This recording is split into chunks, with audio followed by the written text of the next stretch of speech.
Spirits right now. He can't be enjoying life around Mugello with the Frisian cow on his helmet. The started in the front 3 rows in the first 4 Grand Prix of the season in Jaga. In qualifying session, the tale of the tape for the younger Marquez sibling, particularly throughout his MotoGP career, has been strong in Mugello. It's been a pretty forgettable weekend for a former Moto2 winner here so far. Bastianini heads out and decides to go under the surgeon's knife for arm pump surgery. And there was quite a lot of fluid retention in that right arm, particularly at the end of play of that right arm.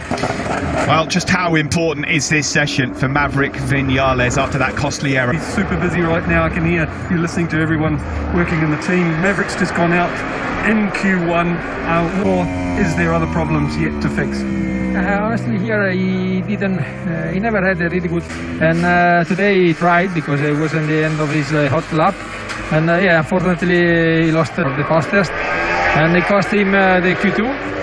For sure, that was not our target to do that. Apparently when the track temp rise up, he started having some. Not really satisfied about what we found so far.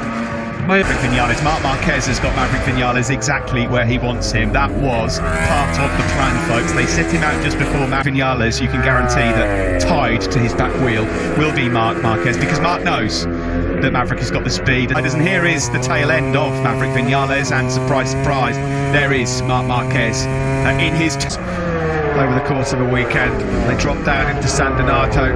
Just behind him is Michele Pirro. Once before, back in the day, with Marc and Vinales looking back.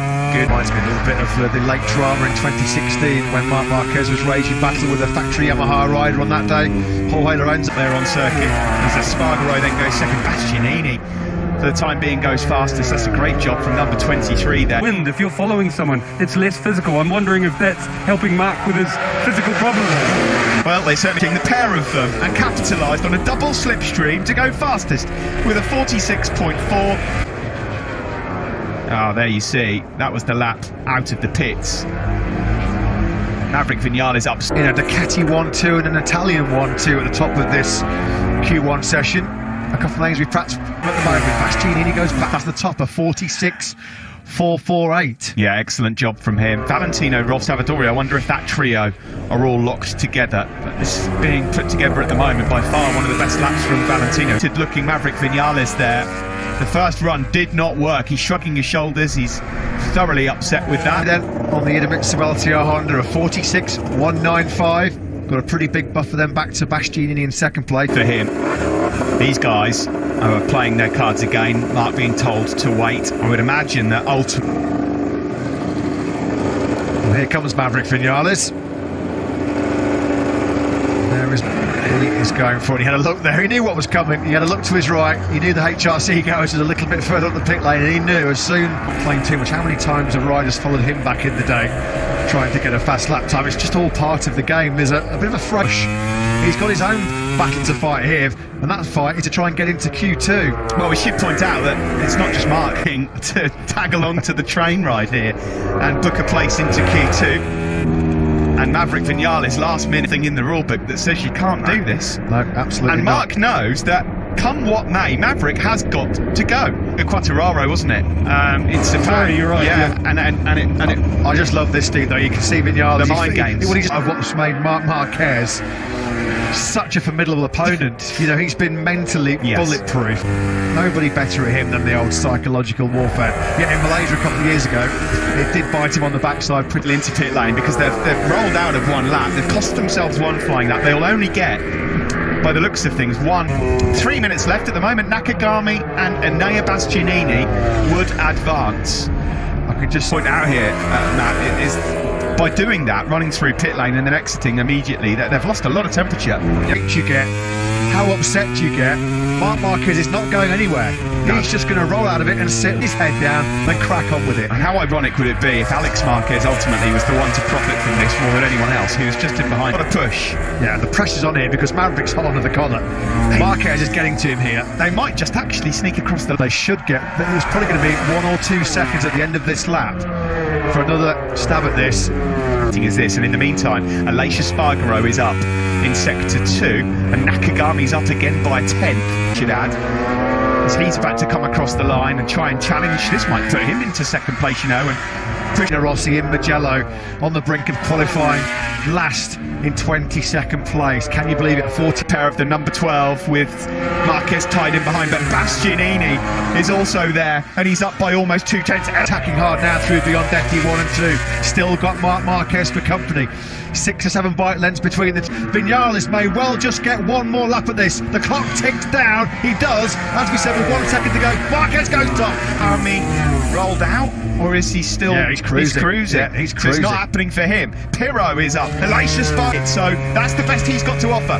Rossi over the line. That's a little bit more like it, a little bit better, but nothing. He's got almost a quarter of a second in his pocket as well.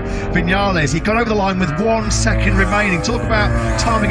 Vinales, it's all on Vinales. He's been pushed down to 3rd place right now. No spot in Q2 for the Monster Energy Yamaha man. They know that the race could be won or lost right here. It's over for Marc Marquez for now. It looks like he's safe. But what about Maverick Vinales? Oh, it's over. It's gone wide. Oh, no.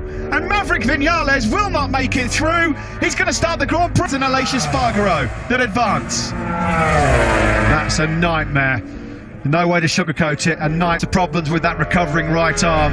But Maverick Vinales, be fascinating to hear what he says about the psychological games being played by 4. Aleix Spargaro joins him. Vinales misses out. They cannot believe it down in that side of the afternoon. Lines have been fluffed in the Maverick Vinales camp, unfortunately.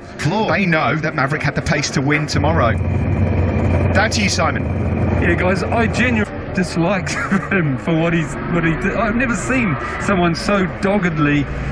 You know, he did it. I'll go, oh yeah, I'm busted. He really doesn't want me to do it. I'll give up. I'll look for someone else, or just get out there. And Mark refused. Some will say it's devious. This was the crucial moment. That was the mistake into Bacchini, and that's where Maverick Vinales. It was a dramatic, and some may say a controversial Q1 session here in Mugello for MotoGP. But when all said and done, of Aleix Spargaro in second, Maverick Vinales starts the Italian Grand Prix from 13th place. Valentino Rossi at home. This should be another enthralling Q2 session. Pecco Bagnaia not going to get another rain disruption here. Fabio Quartararo getting himself limbered up the pre-race. He didn't look so strong in FP4 a moment ago, but what we have seen from Zarco over his motor, don't discount him from the front row. Zarco's been on the front row a number of times already this season. Marc Marquez, of course, having just gone through Q1, will have used up 1 soft tyre. He's just giving aware as to what victim he picks next, because he's definitely picking someone. A quick look to the skies there for Fab lap time. It's just who he decides is going to help him do it. You can just see him there massaging that right shoulder. Marquez right now, it's actually the consequences of that humerus fracture and the right shoulder, which is now causing an all-time lap record set earlier on. It was a lot warmer. It certainly felt that way this morning. It was clear. It's done an utterly outstanding job thus far in Mugello this weekend on a motorcycle that is consistently 5. MotoGP faster than ever. Those 3 guys on yours a couple of years ago. Will we get rain interruptions? Let's hope not. Aleix Spargaro and also Brad Binder as well. Yeah, no surprise, the Hondas and the KTMs traditionally breaks. Franco Morbidelli had a very demoralising experience just a few seconds ago. He led Pecco Bagnaia 5th and 6th gear and just blitzed on by the sluggish 2-year-old Yamaha M1 in the punch, and helped with a bit of a bubble to climb into on the start-finish straight. So if he can stay in his tracks, he'll be happy. Just behind as well, so this could be promising for Aleix. Normally 46 would be a really, really good first flying lap.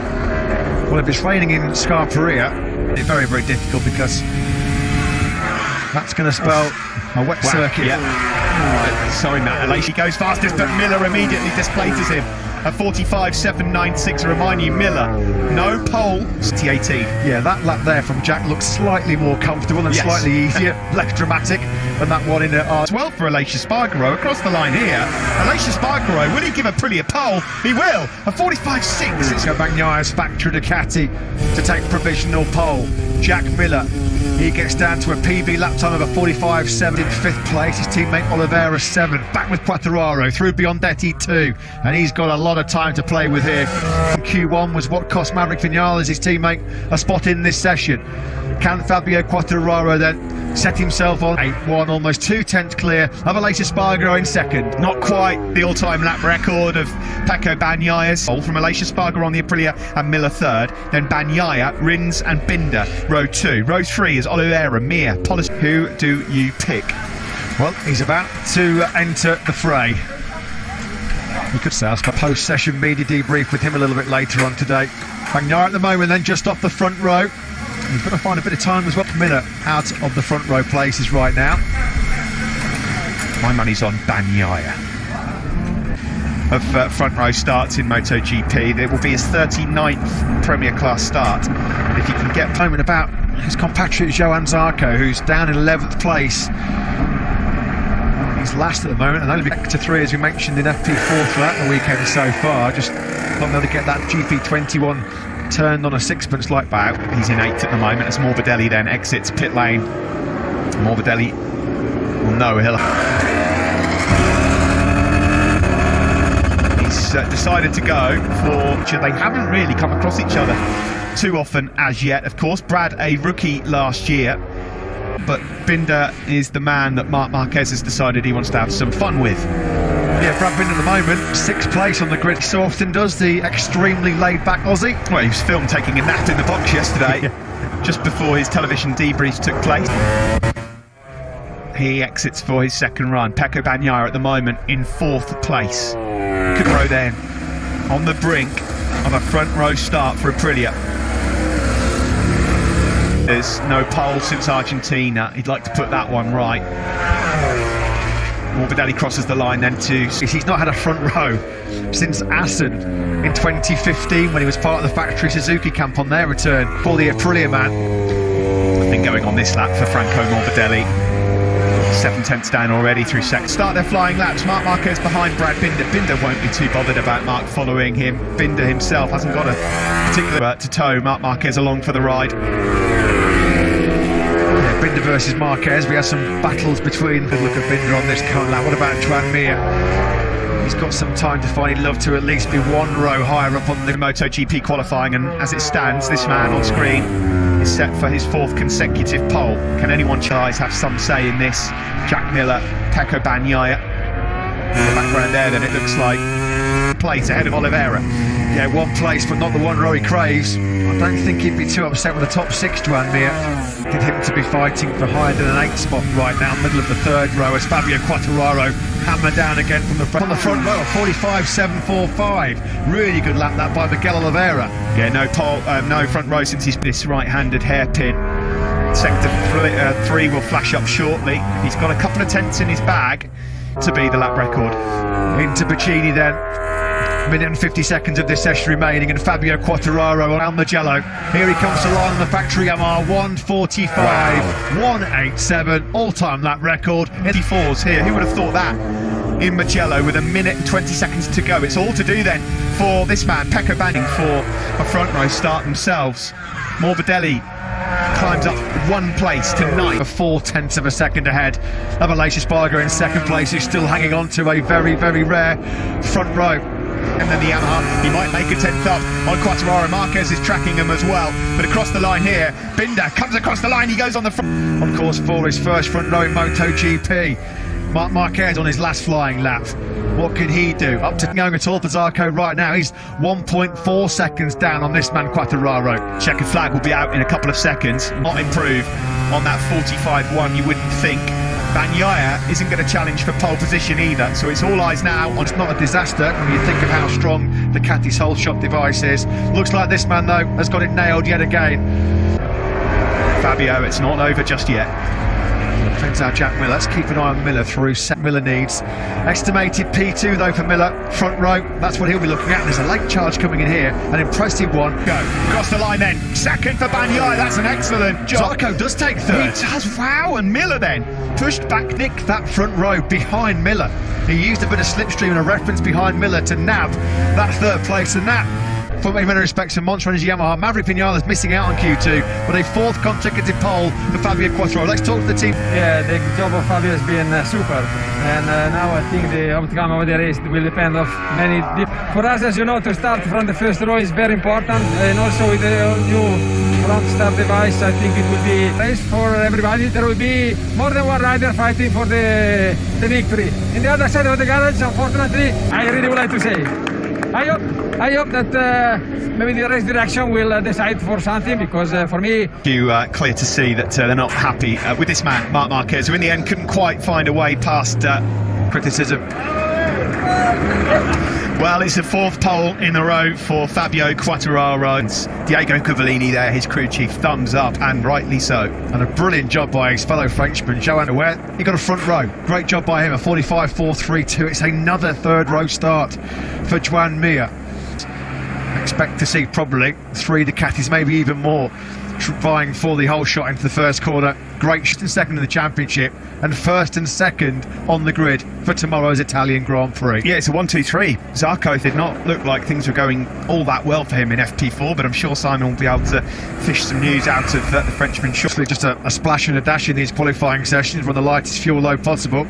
Alex Rins will certainly be hoping that's the case. Where's Miller? So obviously he's decided that he's going to seek somewhere else, but Alex Rins... he secures him his 4th pole of 2021 for the Italian Grand Prix, a 1:45.187 on the front. Is 6 years for him. He was 4th with Miller and Binder on the 2nd row. Oliveira, Rins and Mir go from row 3. Had a Morbidelli in 19th place, not what the doctor ordered at all. He will start ahead of Iker Lecuona, Lorenzo Savadori and Alex Marquez.